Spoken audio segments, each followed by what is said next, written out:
Good morning students, once again I welcome you in your e-learning English class. कल तक की reading में हमने ये पढ़ा कि हमारे आयरन मास्टर ने रट सेलर को जब वो वेल ड्रेसअप हो गया उसको पहचान लिया कि इसका ओल्ड रेजिमेंटल कॉमरेड दोस्त नहीं है, और हमारे रट सेलर ने इस पर एक्सप्लेनेशन दी कि मैंने बिल्कुल भी ऐसा शो नहीं किया था कि मैं तुम्हारा दोस्त हूँ, हालांकि मैं तो आपके घर आने से मना कर रहा था।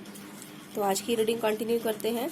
And pleaded and begged to be allowed to state the फॉर्जी, और बोलता है कि मैंने तो सिर्फ आपको एक पुअर ट्रेडर दिखाया था कि मैं गरीब फेरी वाला हूँ। इसके साथ साथ मैंने आपसे अपील भी की, आपसे रिक्वेस्ट की कि मुझे तो सिर्फ भट्टी के पास रहने दिया जाए। But no one harm has been done. देखो, इसके अलावा मैंने किसी को कोई हानि नहीं पहुंचाई।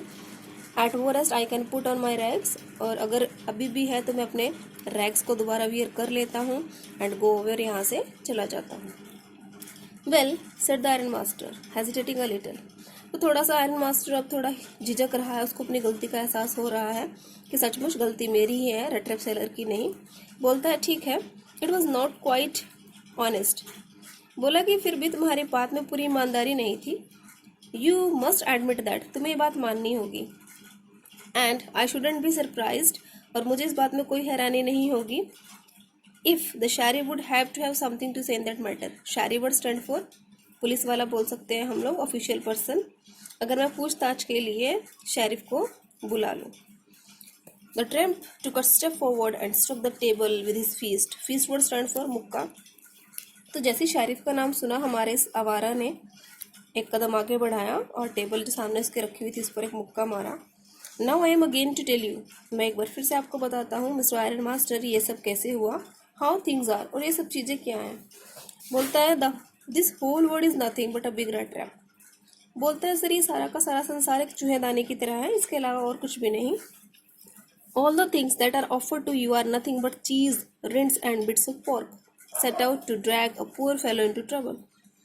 इस दुनिया में जितनी भी अच्छी चीज़ें हैं वो सब कैसी हैं, पनीर के छिलके की तरह या फिर सूअर के मांस के टुकड़े की तरह, इनके अलावा कुछ भी नहीं।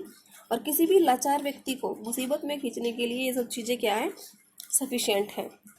And if the sheriff comes now and locks me up for this, then you, Mr. Iron Master, must remember that a day may come when you yourself may want to get a big piece of pork, and then you will get caught in the trap. और हाँ iron master, अगर आपके कहने से अगर अब sheriff आता है, मुझे इस बात के लिए वो अरेस्ट करता है, तो आयरन मास्टर इस बात को हमेशा ध्यान में रखना कि एक दिन ऐसा भी आ सकता है कि आप खुद को भी किसी पोर्क के टुकड़े के लिए, बेट के लिए अट्रैक्ट पाओगे, और तुम भी अपने आप को मेरी तरह इसी तरह के जाल में फंसा लोगे। The iron master began to laugh. हमारे रट सेलर की ये बात सुनकर हमारा आयरन मास्टर थोड़ा हंसता है। That was not so badly said my good fellow. बोला कि ये कोई बुरी बात नहीं है, perhaps we should let the sheriff alone on Christmas Eve. तो चलो ऐसा करते हैं, हम ये क्रिसमस की पूर्व संध्या जो है हमारे शरीफ को अकेले ही मनाने देते हैं। मिंटू से हमारे रट सेलर को वो अरेस्ट नहीं करवाएगा। But now get out of here as fast as you can. लेकिन अभी ऐसा करो, यहाँ से जितनी जल्दी हो सकता है मेरे घर से तो निकल जाओ। But just as the man was opening the door, the daughter said. लेकिन जैसे ही उस आदमी ने उस घर से निकलने के लिए दरवाज़ा खोला, तभी हमारे आयरन मास्टर की बेटी बोलती है, I think he ought to stay with us today, I don't want him to go. And with that she went and close the door. बोलती है कि मुझे पापा ऐसा लगता है कि इसे रुकना चाहिए, आज का दिन तो इसे हमारे साथ रुकना चाहिए और हमें इसे जाने नहीं देना चाहिए, और मैं नहीं भी चाहती कि वो यहाँ से जाए। एंड वो दरवाजे के पास जाती है और दरवाज़ा बंद कर देती है।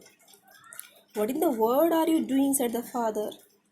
तो पापा बोलते हैं कि बेटी क्या कर रही हो तुम। What in the world are you doing, तुम किस संसार में रहती हो, तुम कितनी भोली हो। The daughter stood there quite embarrassed and hardly knew what to answer. बच्ची आराम से खड़ी रहती है। एडला विलियमसन, आयरन मास्टर की बेटी, शर्मिंदगी महसूस करती है, उसके पास कोई देने के लिए जवाब तो नहीं है। That morning she had felt so happy, कि आज की सुबह बड़ी खुश थी। वो सोच रही थी कि हमारा घर आज घर की तरह लग रहा है। And Christmas she was going to make things for the poor hungry. Christmas Eve stand for Christmas Eve, और आज क्रिसमस के डे के लिए अपने आप को कंपनी देने के लिए, घर में घर जैसा माहौल लाने के लिए वो सुबह से ही इस भूखे इंसान के लिए खाना बना रही थी। She couldn't get away from the idea all at once. उसके मन में एक बार भी विचार भी नहीं आया था ऐसा कि ऐसा भी हो जाएगा। And that was why she had interceded for the वैगम। इंटरसीडेड करना वर्ड स्टैंड फॉर मीडिएटेड करना, मतलब बीच बचाव करना। और जिस इंसान के लिए वो सुबह से इतनी तैयारियां कर रही है उसको अपने घर से निकाल देने का विचार वो मन में भी नहीं ला सकती। तो इसलिए उसने क्या किया, इस वैगाबॉन्ड को बचाने के लिए, उसका बीच बचाव करने के लिए पापा की बात में दखल अंदाजी की कि ताकि पापा मान जाए उसको घर में रखने के लिए। Thank you.